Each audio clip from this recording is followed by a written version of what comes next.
Hi, it's me again with Corel Tips and Tricks.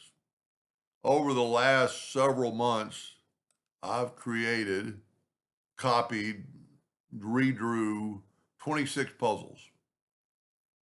And I'm going to share the file with whoever wants them.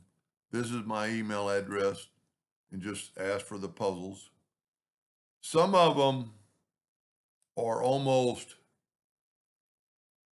impossible for people to figure out. So in every puzzle, there is the cut file and another file. Well, that's a cut file, but then, so this is the clue to put them back in there.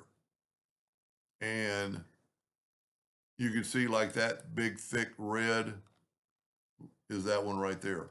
So just on this particular puzzle, this is a back page. You could use like quarter or eighth-inch plywood, eighth-inch plywood, eighth-inch plywood. So you glue this to this, and if well, just to show that, let's shift select both of them and go EC. So that's what it would look like. And this would be a backing. So you could cut these out any way you want. I did not do anything special to them. I would suggest cutting them out and break them apart and then move them. Well, you know what? I might have done this one.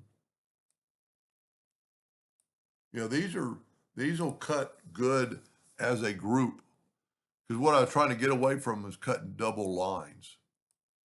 And you can see it's not cutting double lines. So don't just disregard that. So I'm going to group that back. I've already saved it, so it doesn't really matter. That's number 26. This one's hard. Now, one thing you could do, and I did it on my first puzzle, is so there's such a thing as called vector engraving. And if you took just little bitty 2-point lines and Control D and duplicated that and then 90 degrees, and that might be too big, so we'll make it a little bit littler. And place this, that's still too big. Place this on each puzzle somewhere. It's going to take you a little time. I'm not going to do it. Whoa. It'd be better if this, and I'm glad that's grouped. So I think this is, no, we need to group this, Control G. And what that's going to do, so you would just place them in the whole part on each part. It's going to take you a little time, but what's going to happen, okay, here's how, let's just do it. So this is going to be a little bit about Corel. Get the pick tool, make a copy of that, and just put this in every one of them. It's going to take some time. And actually, if you take the space bar and hit it, it'll leave it there. So let's just put an X. And what that's going to do, and you only need one, what that's going to do is tell people that this is the top side, because these pieces could turn around and it would not fit in there. So what you would do is put this at the top left corner of your laser bed, and let's set the nudge factor on like 10 inches. And so I would cut, what I would do is move that out of the way, take all these pieces with the other ones and group them together, and then move them totally out of the way. And what I would do is put this in my laser bed and cut. Well, you know what? I would actually mark them first. That way they won't fall.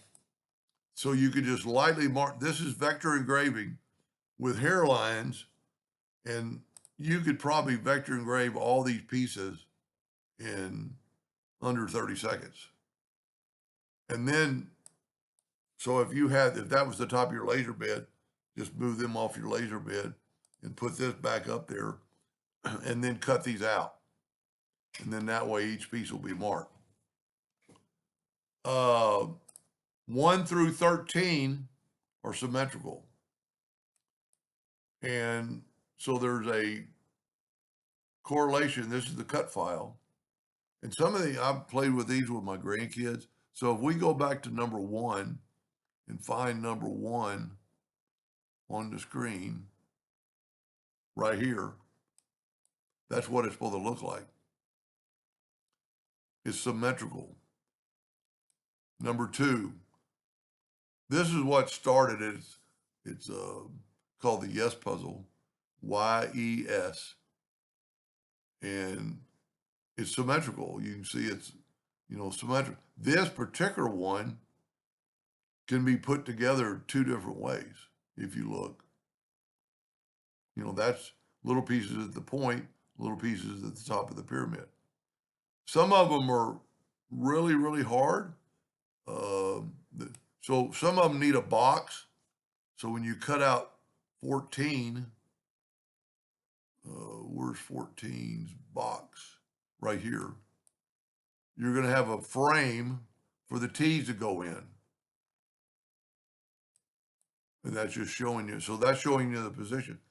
Common people and myself would think start the T up here, and so you slant the T's. This is a 3-piece puzzle that's a T, and it's number 16, and or 15, it's right there. See, it's got 4 pieces. And it's a lot harder to look.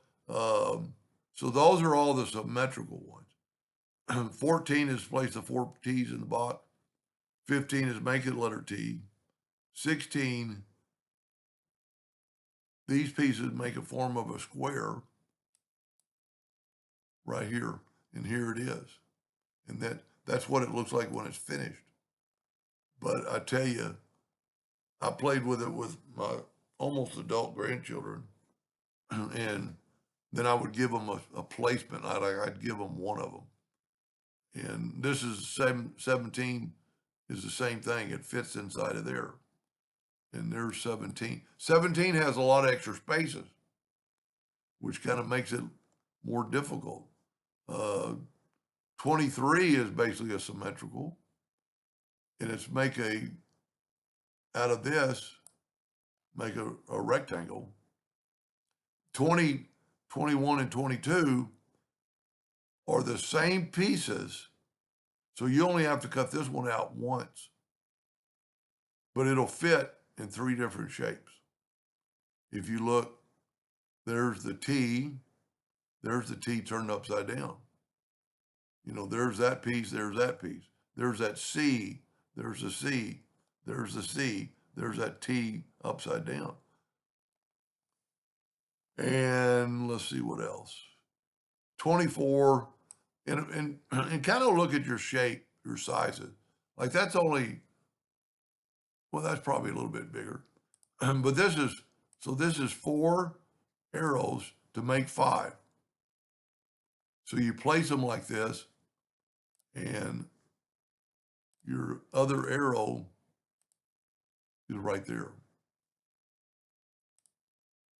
So it's just an arrow between the spots. 25, pretty hard. And I just found out it could be done 2 different ways. So you need to make a frame, and you place these 10 digits in that frame. So where's 25? Right here. And somebody took it and put it together different than that, and it fit. So the other one that I was going back to 26, if you want to, and make a second one or the first one, and let's make that puzzle black, and take this, I did this of Einstein, and I'm going to shift select that and go EC, and do the same thing. Vector engrave those lines. It'll probably do that in 30 seconds, but it marks a lot of pieces and gives people a little bit of help. I've given this to a couple of neighbors, and it takes them, an hour or 2 hours, even with this. So you would do this the same way you did the X's. You'd probably get your 12 by, well, I made it smaller, 9.5 by 9.5, and actually vector engrave it first and then cut it out. So I will put a link to my email. I'm quite proud of these. I just searched the internet and found some and came up with, some of my own. Like this is my own. I drew that. I drew that. I drew this one, just playing around. So I'll put a link to my email at the bottom of the video, and just email me and put in the subject line puzzle, and I'll send them to you. Thank you for watching.